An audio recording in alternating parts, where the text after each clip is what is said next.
So it would seem that we're putting humanity out of business. This may or may not be an all right thing. It really depends on what we do in the meantime and what we do after. So pretty much it stands that a person, any individual that can imagine an industry, know it internally, be able to write software very well.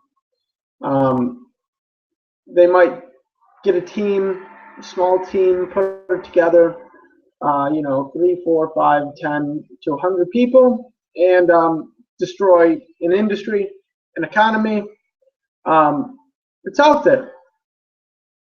So maybe all that will be left is for us to create software, robotics, do scientific research, create art, music, poetry, which is all right, so long as people can eat there and do some of these things. So what we are going to come to see is that, you have an industry such as the pizza industry, right? And right now you might have a team of 5 to 10 people who work here at some sort of pizza making shop. And at this pizza making shop, they change out here and there.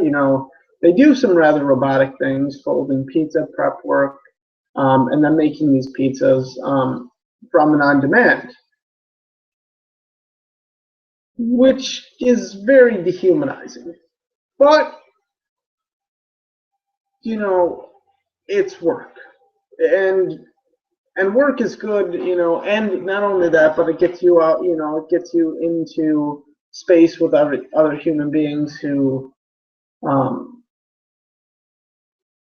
who need one another. I mean, for all that we sit in front of these devices, we need each other for a number of reasons. I mean, other than the fact that we are a communal species,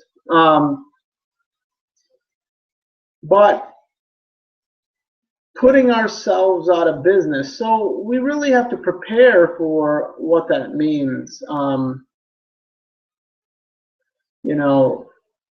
Because you have these machines that can produce, create a material, and then there becomes even more of a surplus workforce, even more of people that, for one reason or another, are incapable of finding work or keeping work, and that becomes a problem. So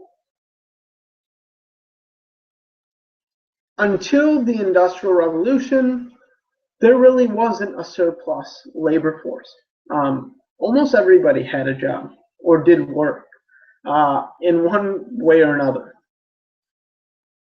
So in this era, the surplus workforce has actually increased and will continue to increase as we can take teams of 5 to 100 people and destroy everything that was previously done in that industry, unless it's artistic, creative, or potentially interesting. But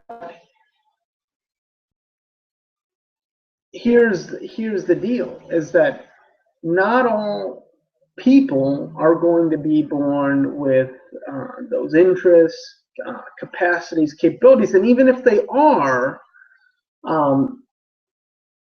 with things such as Go beating our masters, checkers being solved, chess being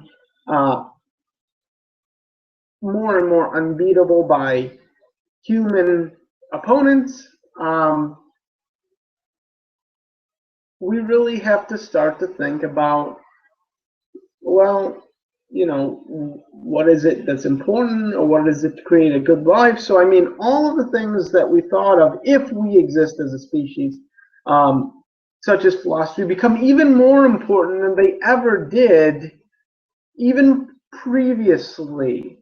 And that's kind of odd in the respect and regard that previously it was the means for which we searched out the questions and still search out the questions, because there are still things that we don't know, things that we're unaware of, things that we don't understand, things that we won't be understanding even for some time to come.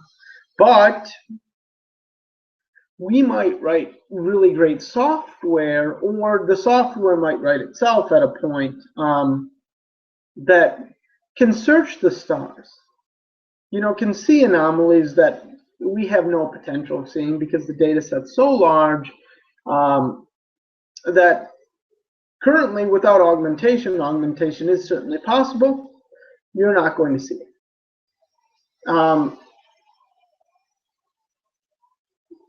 So, I mean, that really leads to a few paths. What is it to be human? Where are we going? Will transhumanism actually solve putting humans out of business?